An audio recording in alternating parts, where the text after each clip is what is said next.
Assalamualaikum warahmatullahi wabarakatuh. Perkenalkan, nama saya Sarina Amanda dengan NIM 24002017. Baik, pada kali ini saya akan membahas materi tentang permasalahan yang ditemukan sebagai public relation dan mengelola krisis organisasi oleh public relation yang dihadapi organisasi. Baik, pertama di sini saya akan membahas mengenai permasalahan yang ditemukan sebagai public relation. Nah, ada beberapa kendala dalam public relation ini. Yang pertama itu ada kemajuan teknologi, di mana teknologi senantiasa mengalami kemajuan yang cepat. Komunikasi dapat tetap berjalan dengan baik meskipun terpisah jarak. Nah, public relation ini pun menjadi lebih mudah komunikasinya. Hanya saja, kemajuan teknologi tersebut juga menjadi kendala dan tantangan sekaligus. Nah, public relation ini harus mampu menguasai setiap kemajuan teknologi agar bisa memanfaatkan dengan maksimal. Selanjutnya, yang kedua, cara berkomunikasi. Kemajuan teknologi tentunya dapat mempengaruhi cara berkomunikasi. Setiap public relation di sebuah perusahaan harus menyiapkan strategi komunikasi yang baik untuk menyebarkan informasi. Nah, melalui strategi tersebut, public relation ini bisa menjalin hubungan baik dengan mitra. Cara komunikasi ini juga dapat mempengaruhi citra positif dalam perusahaan. Lanjut, yang ketiga, globalisasi.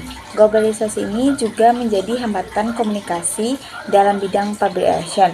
Adanya kemudahan dalam penyebaran informasi, namun globalisasi ini juga menyebabkan informasi tersebar terkadang tidak tersaring.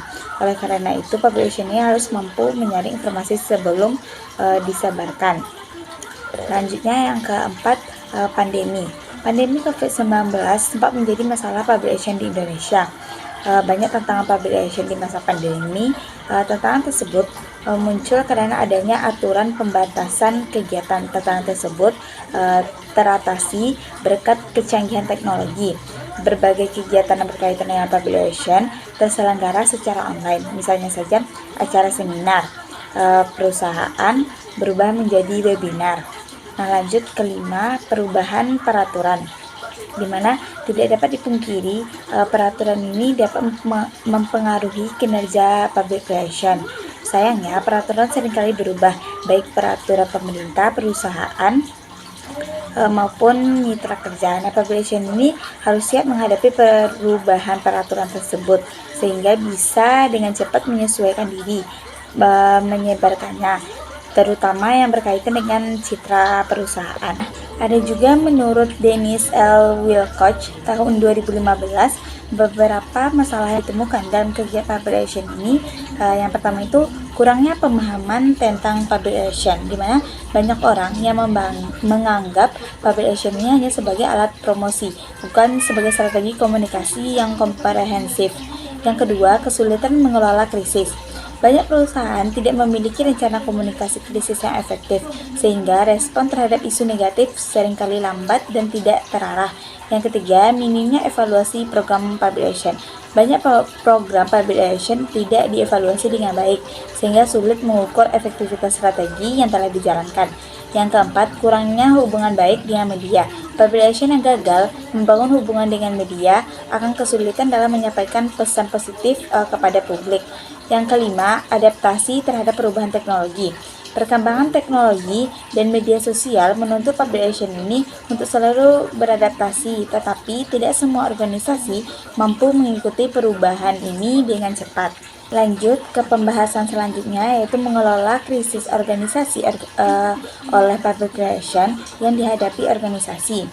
Nah, ada tahapan dalam pengelolaan krisis ini yang menurut Fair Bank tahun 2020.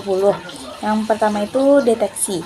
Humas ini harus mulai deteksi potensi krisis ketika organisasi di industri serupa diketahui mengalami krisis. Proses deteksi ini dapat dimulai dengan mencatat tanda-tanda peringatan. Pada paling mudah, humas ini bisa memanfaatkan fitur sistem dalam media monitoring. Yang kedua, pencegahan. Setelah mendeteksi adanya potensi krisis, tahap selanjutnya adalah pencegahan. Tahap ini dapat dilakukan dengan membentuk budaya perusahaan yang kondusif maupun interaksi positif antar pegawai guna meminimalisasi dampak krisis. Yang ketiga, persiapan krisis. Meski berbagai strategi mitigasi dapat dijalankan, tetapi tidak semua krisis dapat dicegah. Dalam hal ini, strategi komunikasi yang terbaik harus disiapkan, termasuk untuk mengordinasikan anggota tim krisis pada perannya masing-masing. Yang keempat, penahanan. Nah, tahap ini mengacu kepada upaya membatasi durasi krisis agar tidak melebar hingga mempengaruhi kinerja organisasi secara keseluruhan. Yang kelima, pemulihan. Pada tahap ini, fokus humas adalah mengembalikan kondisi organisasi seperti sebelumnya terjadinya krisis, termasuk pemulihan kepercayaan publik melalui berbagai aktivasi positif. Yang keenam, evaluasi. Di tahap akhir ini, humas harus mengevaluasi krisis dan memperhitungkan segala dampaknya. Prosedur ini akan memberikan semacam pembelajaran bagi organisasi di masa depan jika mengalami kondisi serupa. Nah, lanjut, ada langkah-langkah public relation dalam menghadapi krisis. Yang pertama itu ada persiapan dan perencanaan.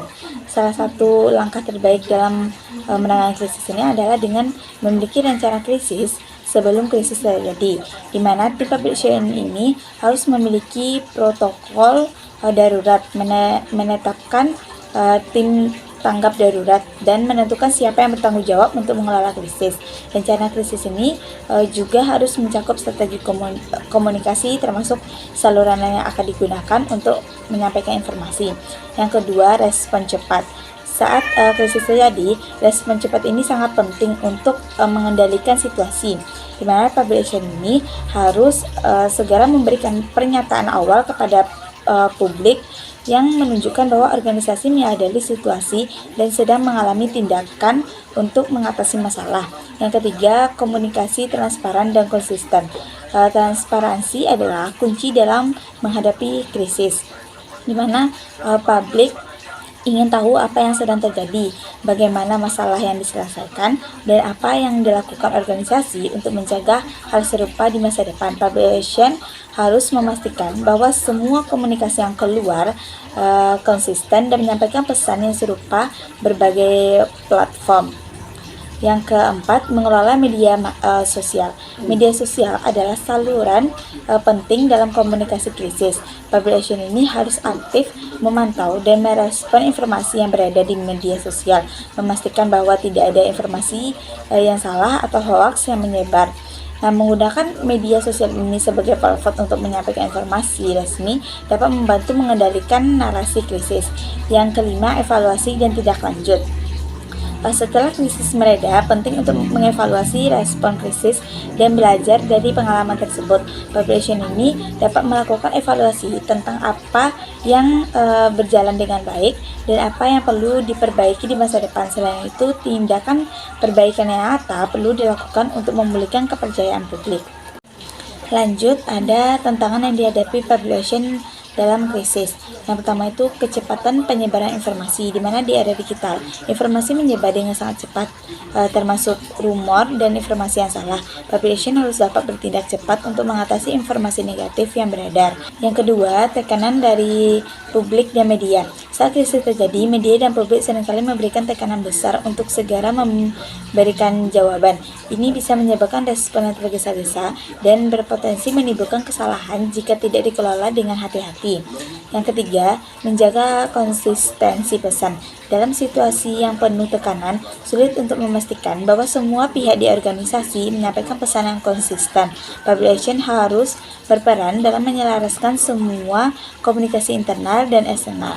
Baik, sekian dari pembahasan materi kali ini. Saya akhiri dengan wabillahi taufiq wal hidayah. Wassalamualaikum warahmatullahi wabarakatuh.